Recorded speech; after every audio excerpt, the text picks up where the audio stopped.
Olá, meus caros. Eu hoje quero conversar com vocês um pouquinho a respeito da questão dos cálculos rescisórios, que são aqueles cálculos que nós fazemos para saber quanto é que deve ser pago para um trabalhador no momento da rescisão do contrato de trabalho. Bom, antes de começar a falar sobre as verbas rescisórias, eu queria dizer para vocês o seguinte: claro, é óbvio, existem diversas maneiras de se ter um contrato de trabalho. Então você pode ter, por exemplo, um contrato de experiência, que é um tipo de contrato por prazo determinado. Você pode ter um contrato de trabalho por obra certa, você pode ter trabalhadores remunerados por hora, por produção, por comissão, você pode ter trabalhadores que, esse talvez seja o caso mais comum, que trabalhem no que a gente chama de contrato de trabalho por prazo indeterminado. Então, enfim, existem diversas maneiras de você ter um trabalhador dentro da sua empresa.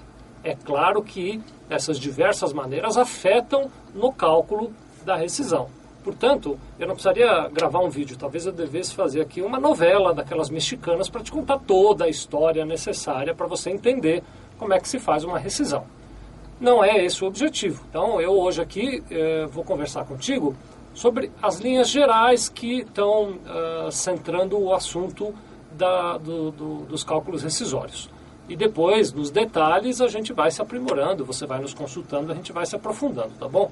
Então, você vai assistir esse vídeo para ter uma grande noção de como é, mas você não vai sair daqui formado para fazer um cálculo de rescisão de todo tipo de contrato, não, porque tem variações, tá bom?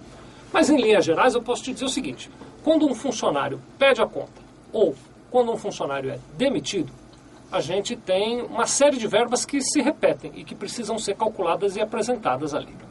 Eu vou apresentar aqui as principais. A primeira delas é a questão do aviso prévio. Se eu não estiver enganado, eu acho que a gente tem na videoteca outros vídeos que falam só sobre aviso prévio. Então aqui eu vou fazer um breve resumo. O aviso prévio é aquela notificação que o trabalhador dá à empresa ou que a empresa dá ao trabalhador quando um deles decide não continuar mais trabalhando naquele contrato por prazo indeterminado. Esse aviso prévio, como padrão, é de 30 dias. Há casos em que ele precisa ser maior, mas, como regra geral, numa rescisão de contrato de trabalho, sempre há o pagamento do aviso prévio. Esse aviso prévio ele pode ser trabalhado, então o trabalhador cumpriu o aviso prévio normalmente trabalhando, e aí a empresa paga para ele este aviso prévio, ou pode ser indenizado. A empresa não permitiu que o trabalhador cumprisse o aviso prévio, disse, olha, vai embora logo de uma vez, e ela indeniza 30 dias de salário para aquele trabalhador e também paga lá na rescisão. Então, a primeira verba é o aviso prévio. Antes de mudar de verba, vale dizer que nos casos em que o trabalhador toma a iniciativa de se desligar da empresa, se ele não cumprir os 30 dias de aviso prévio, ou se ele não cumprir o prazo de aviso prévio, a empresa tem o direito de descontar um mês de salário dele também nas verbas rescisórias. A segunda verba que é paga ao trabalhador no momento da rescisão é o 13º salário proporcional. Normalmente os trabalhadores são desligados em diversos momentos do ano, não só em dezembro. O 13º, como padrão, é pago sempre em dezembro. Se determinado trabalhador se desliga, por exemplo, em agosto, ele tem 8 meses de proporção do 13º que ele tem direito de receber. E a empresa vai pagar.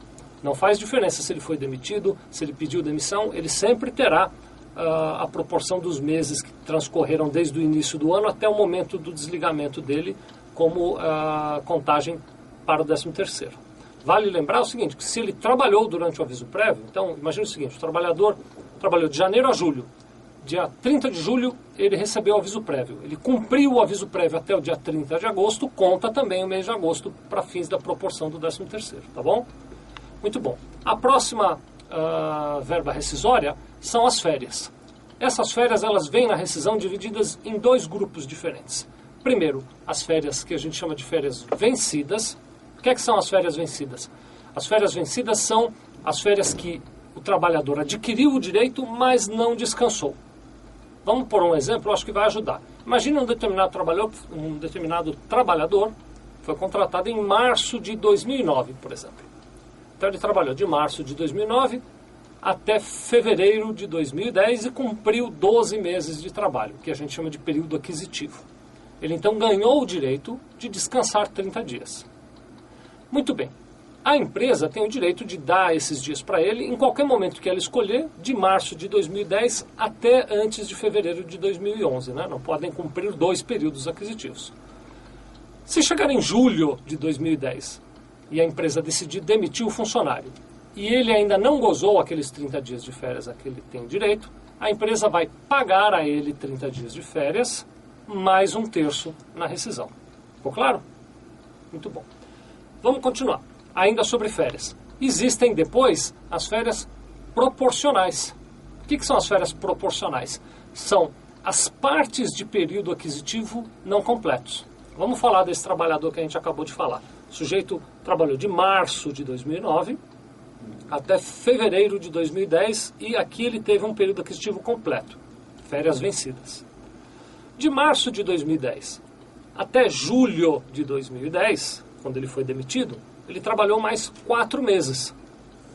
Esses 4 meses são férias proporcionais. Ele vai ter 4/12 para receber de férias proporcionais.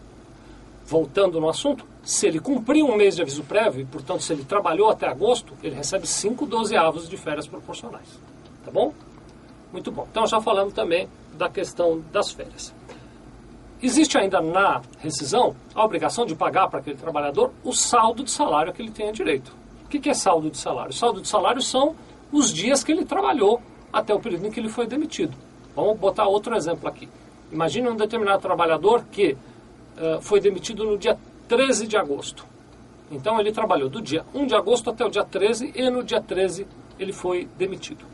Ao ser demitido, ele já tinha 13 dias trabalhados e, portanto, tinha o direito de receber esses 13 dias. É isso que a gente chama de saldo de salário. É claro, é óbvio que no cálculo dessas verbas todas das quais nós falamos até agora, vão se aplicar todos os reflexos de horas extras e de remuneração variável que ele tenha, mas talvez isso a gente trate num outro vídeo.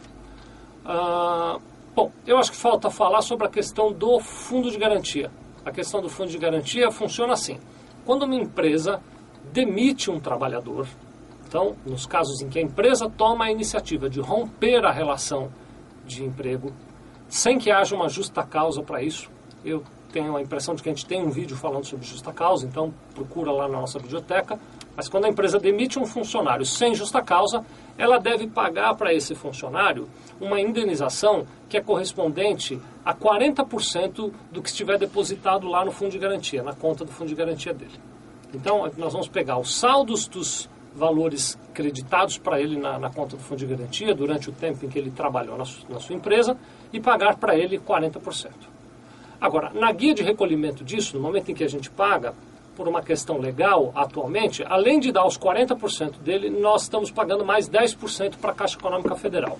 Isso é uma história longa, mas para resumir, na época do Plano Collor houve um rombo muito grande nas contas do Fundo de Garantia e o governo instituiu essa legislação. Então, o trabalhador recebe 40% do saldo e nós damos ainda, quando eu digo nós, estou falando da empresa, né? A empresa paga mais 10% lá para a Caixa Econômica Federal, totalizando uma indenização de 50% do saldo que tiver depositado ou que deveria estar depositado na conta do Fundo de Garantia daquele trabalhador. Bom, essas são as verbas mais comumente pagas numa rescisão de contrato de trabalho. Eu fiz o seguinte, talvez você que seja mais curioso e queira se aprofundar um pouquinho mais na questão, então eu fiz assim, eu montei uma tabela que tem todas as verbas de uma rescisão de contrato de trabalho e que tem as diversas hipóteses de rescisão. E aí eu fiz o cruzamento. Então, se a hipótese de rescisão for tal, paga ou não tal verba, né? Você vai olhar ali, você vai entender melhor. Pedi ajuda do nosso grande Felipe. Felipe teve de férias, viu, gente? Voltou agora, estamos felizes de estar ele aqui de novo. Mas pedi ajuda do nosso grande Felipe e ele botou no site. Ele vai marcar aqui o endereço para você acessar essa tabela. É www.sevilha.com.br/rescisão, sem o tio.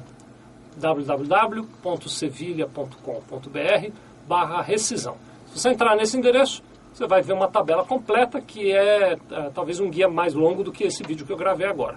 Se você tiver dúvidas depois de olhar a tabela, liga aqui pra gente que a gente tira suas dúvidas. Muito obrigado.